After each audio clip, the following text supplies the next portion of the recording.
চট্টগ্রামের কর্ণফুলী উপজেলাত বাফরে ৮ ট্যাঙ্ক বাঁধি নৃশংসভাবে হুবাইয়েরা হত্যা করিবার ঘটনায় ফোয়া মিজানুর রহমান এবং নেজামুদ্দিনুরি বিদেশ দায় যাতে সময় বিমানবন্দর আটক করছে ইমিগ্রেশন পুলিশে।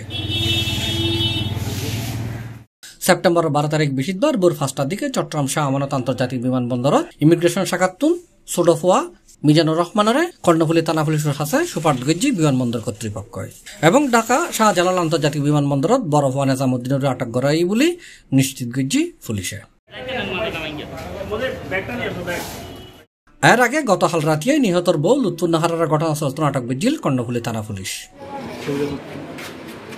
উল্লেখ্য, বুধবার সেপ্টেম্বর ১১ তারিখ সন্ধ্যা ৭টার দিকে কর্ণফুলীর বড় উঠান ইউনিয়নের গোয়াল বাফর বাড়ির নাজি নিজের বাফরে ৮ ট্যাঙ্ক বাঁধি হত্যা করছিল আপন ২ প্রবাসী পুত্র। C plus Chittagong.